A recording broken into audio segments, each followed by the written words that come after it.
M রয় চ্যানেলের পক্ষ থেকে সকল চাকরি প্রার্থীদের সাফল্য কামনা করে আজকে আমরা যে বিষয়টি নিয়ে আলোচনা করব তা হচ্ছে জৈব রসায়ন।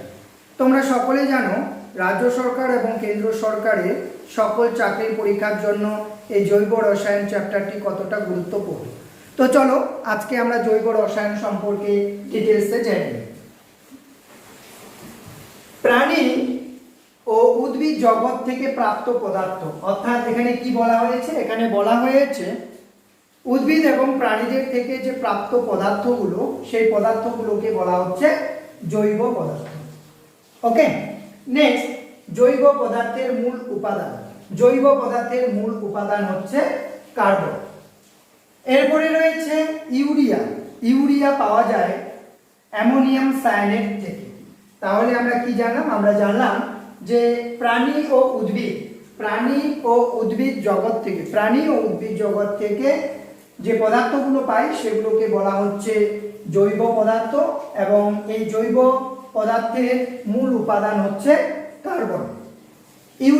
ইউরিয়া পাওয়া যায় অ্যামোনিয়াম সায়ানেট থেকে। ওকে, নেক্সট রয়েছে মিথেন। মিথেন প্রস্তুত করেন বার্থেলোট। সালটা হচ্ছে 1856। মিথেনের সংকেত হচ্ছে CH4। ওকে, এখান থেকে তোমাদের একটি প্রশ্ন আসতে পারে যে CH4 কার সংকেত? তাহলে CH4 কার সংকেত বলো? CH4 কার সংকেত বলো? মিথেন। ওকে, নেক্সট রয়েছে জৈব রসায়ন। জৈব রসায়ন বলতে কি বোঝায়? জৈব রসায়ন বলতে বোঝায় কার্বন যৌগের যে রসায়ন সেটাকে কি বলা হচ্ছে? সেটাকে বলা হচ্ছে কার্বন যৌগের যে রসায়ন সেটাকে বলা হচ্ছে জৈব রসায়ন। নেক্সট রয়েছে ক্যাটিনেশন ধর্ম।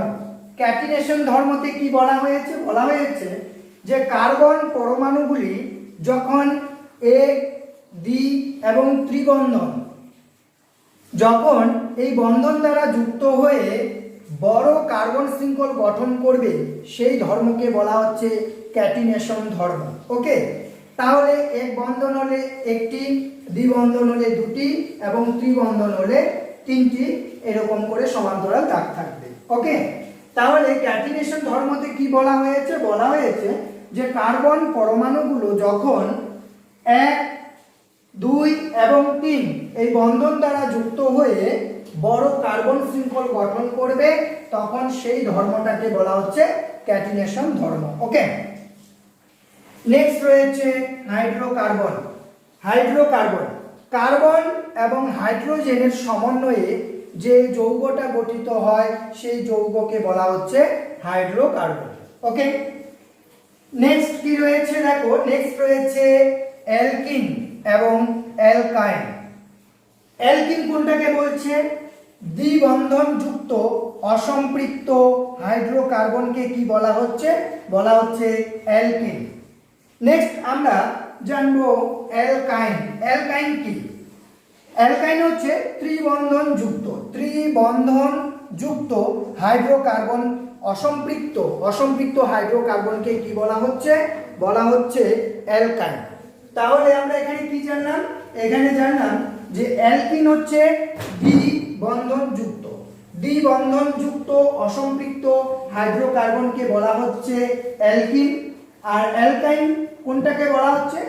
ত্রিবন্ধন যুক্ত অসম্পৃক্ত হাইড্রোকার্বনকে বলা হচ্ছে অ্যালকাইন। ওকে, নেক্সট এবারে আমরা জানবো অ্যালকিল। অ্যালকিল মূলক কাকে বলছে? অ্যালকিল মূলক। ওকে, সম্পৃক্ত এলিফ্যাটিক যৌগ থেকে যখন একটি হাইড্রোজেন পরমাণু অপসারিত হয় এবং এর ফলে যে জৈব মূলক উৎপন্ন হয় সেটাকে কি বলা হচ্ছে? সেটাকে বলা হচ্ছে অ্যালকিল। কি বলা হচ্ছে? অ্যালকিল বলা হচ্ছে। ওকে, নেক্সট কি রয়েছে? দেখো, নেক্সট রয়েছে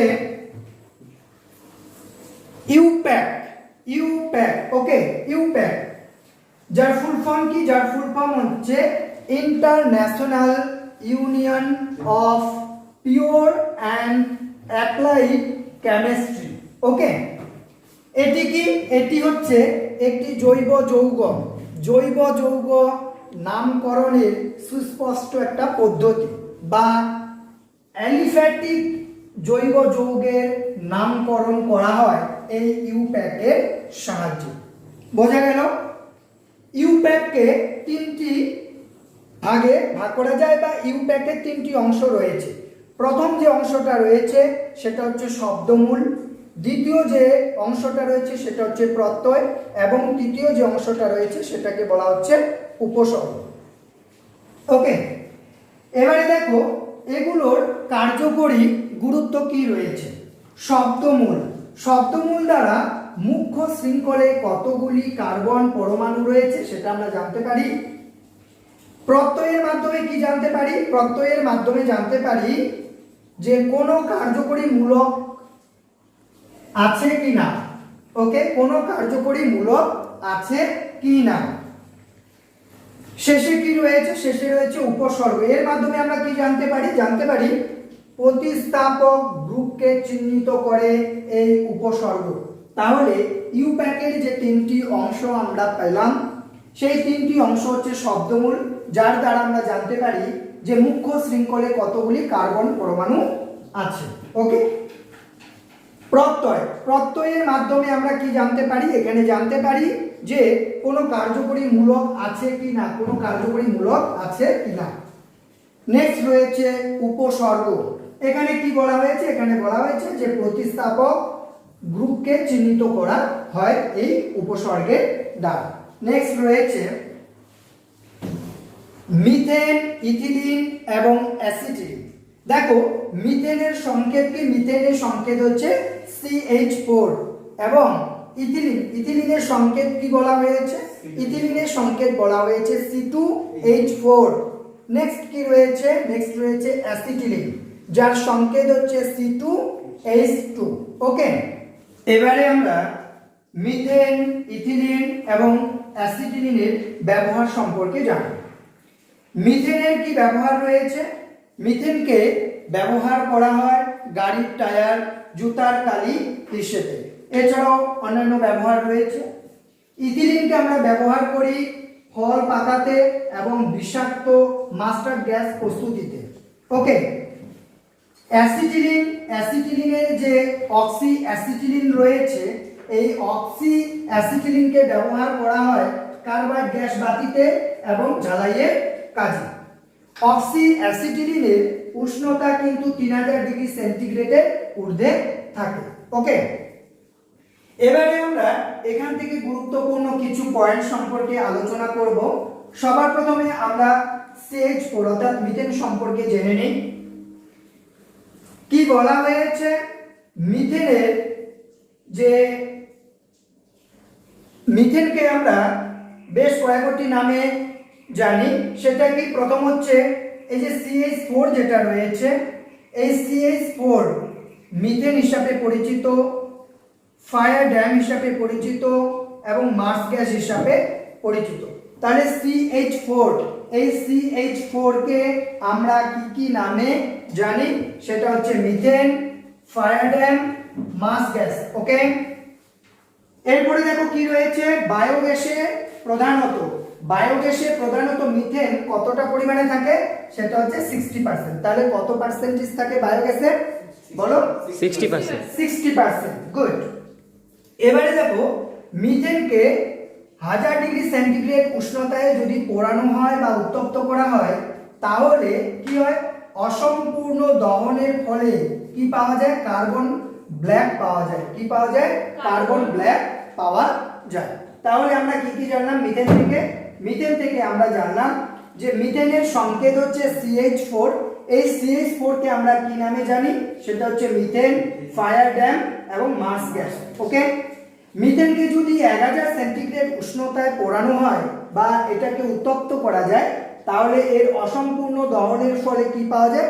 সেটা হচ্ছে কার্বন ব্ল্যাক পাওয়া যায়। ওকে, নেক্সট এবারে দেখো, এবারে আমরা জানবো এলপিজি। এলপিজির মূল উৎস হচ্ছে পেট্রোলিয়াম গ্যাস। এর পুরো নাম হচ্ছে এলপিজির পুরো নাম হচ্ছে লিকুইফাইড পেট্রোলিয়াম গ্যাস এবং এর প্রধান উপাদান কি? এর প্রধান উপাদান হচ্ছে বিউটেন। বিউটেন এছাড়া অন্যান্য উপাদানগুলো কি কি? সেটা হচ্ছে প্রোপেন এবং ইথেন। ওকে, তাহলে এখানে এলপিজির আমরা কটা উপাদান পেলাম? তিনটি উপাদান পেলাম, সেটা হচ্ছে বিউটেন, প্রোপেন এবং ইথেন, কিন্তু প্রধান উপাদান হচ্ছে বিউটেন। এবারে এলপিজি অর্থাৎ লিকুইফাইড পেট্রোলিয়াম গ্যাস, এটি যখন স্টিলের সিলিন্ডারে ভর্তি করা হয় তখন কিন্তু এটার সঙ্গে ইথাইল মার্কাপোটার নামে একটি যৌগ এখানটায় যুক্ত করা হয়, যেটি গন্ধ খুবই খারাপ একটি গন্ধ। কিন্তু যখন এই এলপিজি জ্বালানো হয় তখন কিন্তু এই গন্ধটা আমরা পাই না, কারণ সেটি এলপিজির সঙ্গে কি হয়ে যায়? পুড়ে যায়। কিন্তু এই এলপিজি সিলিন্ডার যখন লিক করে তখন একটা আমরা দুর্গন্ধ পাই। কেন পাই? এই ইথাইল মার্কাপোটানের জন্য আমরা এই গন্ধটা পেয়ে থাকি, কারণ যখন গ্যাসটা লিক করে তখন এটা পুড়ে যায় না, যার জন্য একটা দুর্গন্ধ এখানটায় আমরা পেয়ে থাকি। ওকে, নেক্সট দেখো সিএনজি। সিএনজি একটি অত্যন্ত গুরুত্বপূর্ণ গ্যাস, যার উৎস হচ্ছে প্রাকৃতিক গ্যাস এবং এর পুরো নাম কি? এর পুরো নাম হচ্ছে কম্প্রেসড ন্যাচারাল গ্যাস। এর উপাদান কি? এর প্রধান উপাদান হচ্ছে মিথেন এবং অন্যান্য সামান্য পরিমাণে যেটা থাকে সেটা হচ্ছে ইথেন এবং প্রোপেন। ওকে, এরপরে আমরা যে পয়েন্টসটি নিয়ে আলোচনা করব সেটি হচ্ছে wood spirit. Wood spirit, wood spirit বলা হয় মিথাইল অ্যালকোহলকে। তাহলে আমরা এই জৈব রসায়ন চ্যাপ্টারে কি কি পেলাম? সবার প্রথমে আমরা পেলাম জৈব পদার্থ। কাকে বলা হচ্ছে? উদ্ভিদ ও প্রাণী জগৎ থেকে যে পদার্থগুলো আমরা পাই সেগুলোকে বলা হচ্ছে জৈব পদার্থ। ওকে, যার প্রধান উপাদান কি? যার প্রধান উপাদান কার্বন। নেক্সট, ইউরিয়া পাওয়া যাচ্ছে অ্যামোনিয়াম সায়ানেট থেকে। এরপরে আমরা পেলাম মিথেন, যার সংকেত হচ্ছে CH4 এবং এটি প্রস্তুত করেছিলেন বার্থেলোট 1856। নেক্সট বলা হচ্ছে জৈব রসায়ন বলতে কি বোঝায়? জৈব রসায়ন বলতে বোঝায় কার্বন যৌগের যে রসায়ন সেটাকে। নেক্সট রয়েছে ক্যাটিনেশন ধর্ম। কার্বন পরমাণুগুলো যখন 1, 2 এবং 3 এই বন্ধন দ্বারা যুক্ত হয়ে বড় একটা কার্বন শৃঙ্খল গঠন করবে সেটাকে কি বলা হচ্ছে? ক্যাটিনেশন ধর্ম বলা হচ্ছে। এরপরে পেয়েছিলাম হাইড্রোকার্বন। কার্বন এবং হাইড্রোজেনের সমন্বয়ে গঠিত যৌগকে বলা হচ্ছে হাইড্রোকার্বন। উদাহরণ হিসাবে আমরা বলতে পারি মিথেন, ইথিলিন এবং অ্যাসিটিলিন। নেক্সট রয়েছে অ্যালকিন এবং অ্যালকাইন।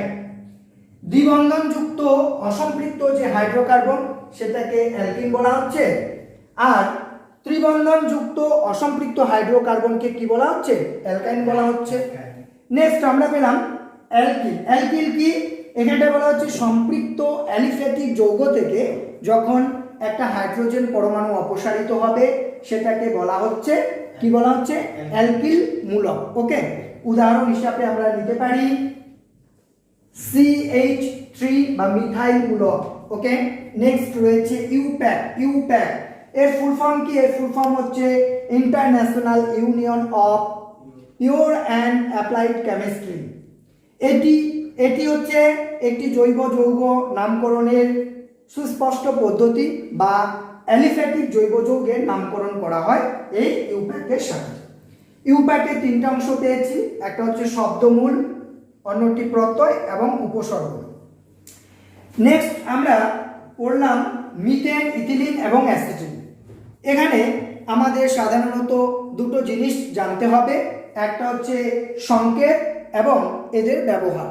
ওকে, মিথেনের সংকেত হচ্ছে CH4, ইথিলিনের সংকেত হচ্ছে C2H2 এবং অ্যাসিটিলিনের সংকেত হচ্ছে C2H2।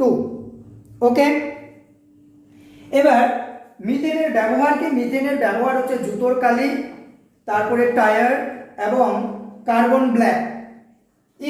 ইথিলিনের ব্যবহার কি? এটা ফল পাকাতে ব্যবহার করা হয় এবং ফল সংরক্ষণেও ইথিলিন ইউজ করা হয়। এবং এর অন্য একটি ব্যবহার রয়েছে, সেটা হচ্ছে বিষাক্ত মাস্টার্ড গ্যাস প্রস্তুতিতে।